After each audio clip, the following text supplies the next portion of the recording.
Fiery explosions felt for miles in Clinton Township Monday night. The blast so powerful they sent shrapnel flying as far as 2 miles away. Sadly, a 19-year-old was hit and killed when an object from that explosion fell from the sky. And tonight, officials are giving an update on that business where the blast happened, including what was actually inside the building at the time. We have team coverage tonight with everything you need to know about this disaster. We're going to begin now with Fox 2's Scott Wolchuk. You heard from officials. What are they saying? Do we know how this fire started? Taryn, that's something that they're still looking into. They've got the ATF involved trying to figure out exactly what may have sparked this series of explosions. Now, here's what we do know. 19-year-old dead after being hit by some of this debris. And if you look around, there's tons of these canisters that were filled with butane, with nitrous oxide. And the township supervisor has come out and said, after the fact that this thing happened, they realized, hey, these guys were illegally storing these things. So there's an investigation underway. They say that the owners of GOO are cooperating. Police certainly investigating here.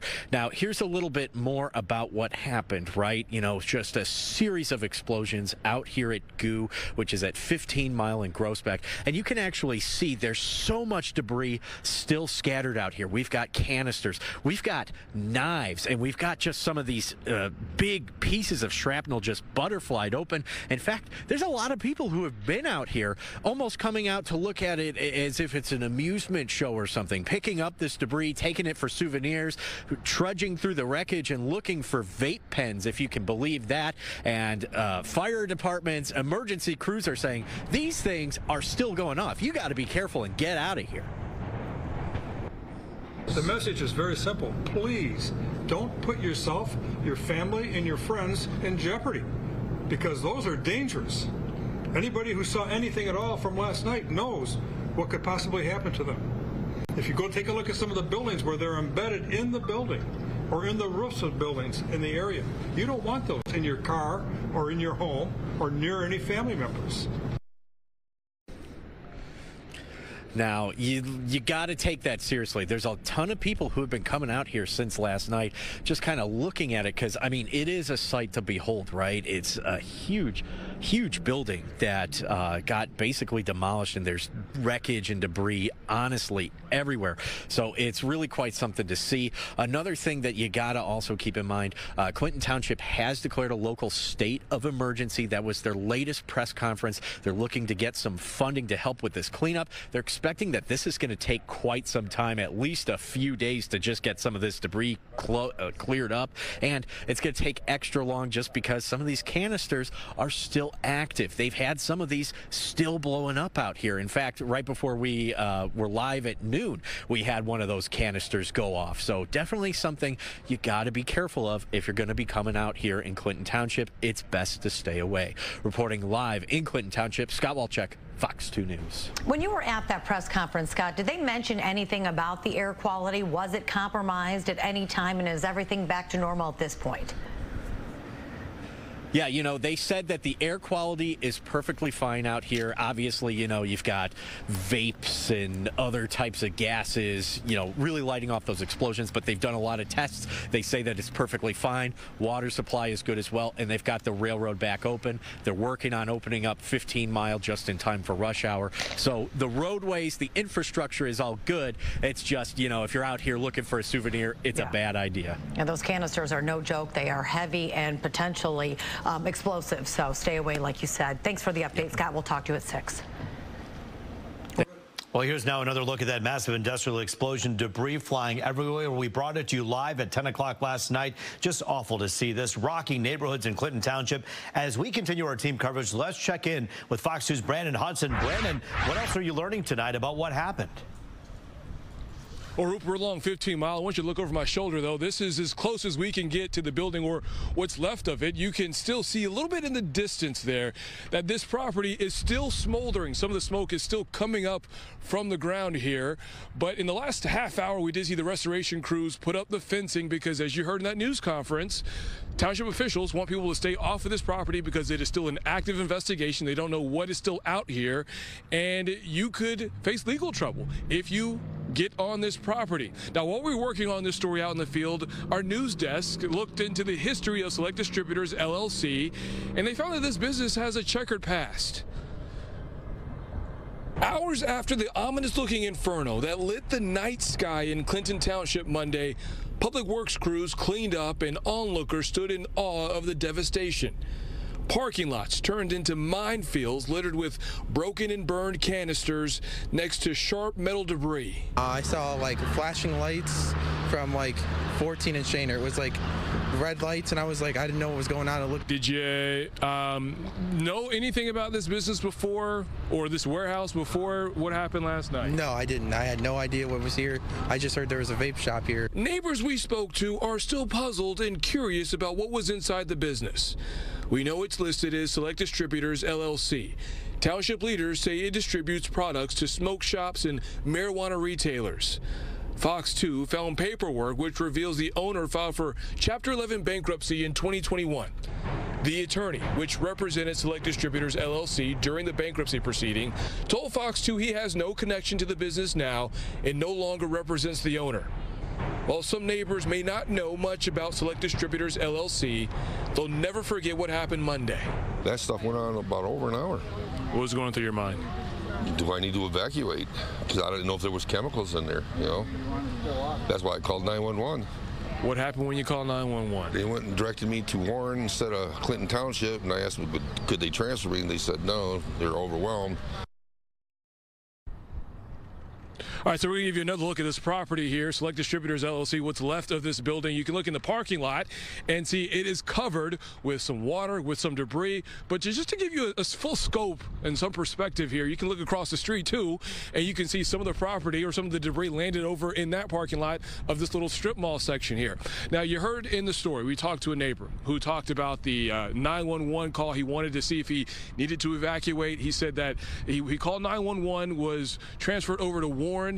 Well, the 911 lines were overwhelmed a bit as so many people called in this emergency. We did find out in that news conference at about 4 o'clock that despite some people being rerouted, overall, they handled the emergency well.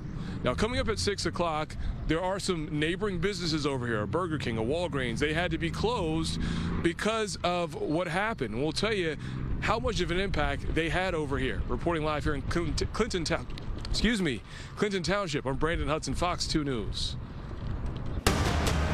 All right, Brandon, thank you. Well, let's get to some breaking news in Warren tonight, where longtime police commissioner Bill Dwyer has been fired. Now, you'll remember Dwyer recently announced his plans to retire next month. Fox 2's Dave Kinchin joins us live with the story. And Dave, how did this all go down? What happened?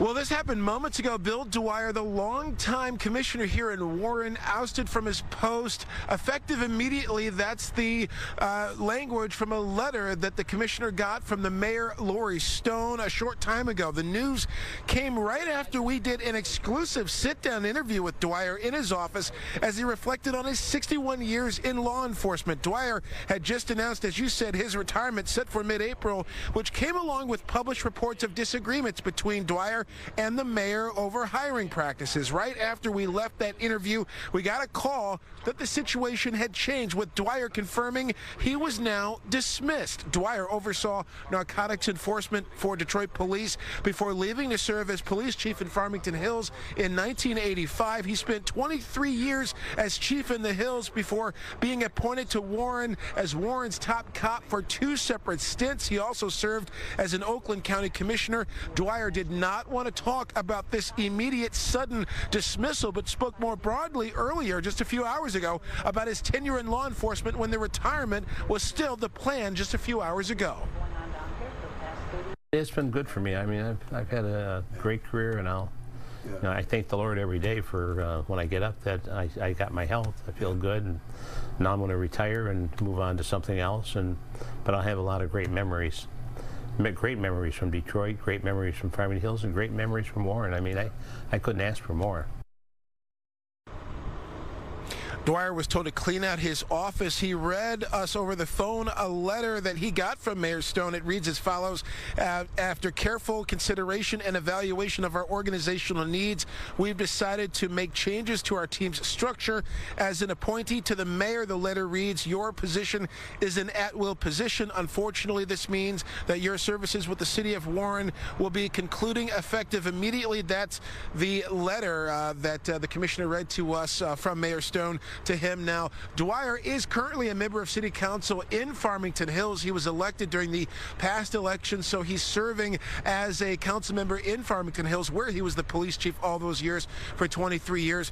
But he is looking for another role, something that he was looking for as part of the retirement plans. He says he likes to stay busy. He lost his wife of many years about a year and a half ago, a little over a year and a half ago. He likes to stay busy, gets up at 3:30 in the morning, loves to be working. And also, interesting note, his son is Mayor Pro Tem here in Warren, so just under the mayor in Warren. So a bit of a situation there. Of course, we're awaiting a statement from Mayor Stone. We reached out to her. She said a statement's on the way. We haven't received it yet. We will let you know when we get it. For now, reporting live outside Warren Police Headquarters, Dave Kinchin, Fox 2 News. Yeah, you know, from an employment point of view, when you take a look at the laws of employment and how people exit, if he already was saying, hey, I'm leaving, I'm retiring, the urgency to fire him seems interesting, and perhaps something that would impact his retirement package. I'm not sure if that's the case, but you'd wonder about that. Yeah, you do wonder about that. We're not sure about that. We do know that there had been apparently some tensions with a Detroit News story that dropped actually last night, talking about some of those disagreements over hiring practices, disagreements between the commissioner and the mayor. But originally, the mayor, we understand it, did want the commissioner to stay on for some time. Commissioner Dwyer had said he was going to serve as commissioner and Farmington Hills City Councilman at the same time. Remember, it wasn't that long ago when he was an Oakland County commissioner and commissioner here in Warren as well. So he's used to doing two big jobs at one time, but certainly a major development here tonight. Yeah, interesting. On the eve of retirement, to be told to walk out and leave and clean out your desk. So many questions about this one, and I'm sure we'll be hearing more. I know you'll stay on top of it. Dave Kinchin for us live tonight. Thank you. Well, some of us woke up to some rain, some big storms this morning, though, but things finally dried out this afternoon. Yeah, you heard that thunder, you saw that lightning. It was a mess out there, and guess what? More rain may be on the way. Rich Luderman has his eyes on the sky. Hey, Rich. Hey there, Roop and Taryn. It's going to be later this week when there is more rain in the forecast. You can see that cold trend easing through the area right now. Still a chance of a stray shower this evening. Some heavy action down around Cleveland and well south of Toledo. But look at the numbers. 54 for us, 43 in Port Huron. Even colder up there in the tip of the thumb, 47 Mount Pleasant, 46 in Grand Rapids. How about some live pictures from Mount Clemens? That's the Clinton River. Pretty quiet, 46 degrees on average. We're going to get down to 38 as temperatures continue to slide. And then this cooler pattern is going to be with us right through the weekend. More wet weather likely Friday afternoon into Saturday, and then Sunday, some flurries around here, Taryn. We'll check the 7-day for you coming up in 10.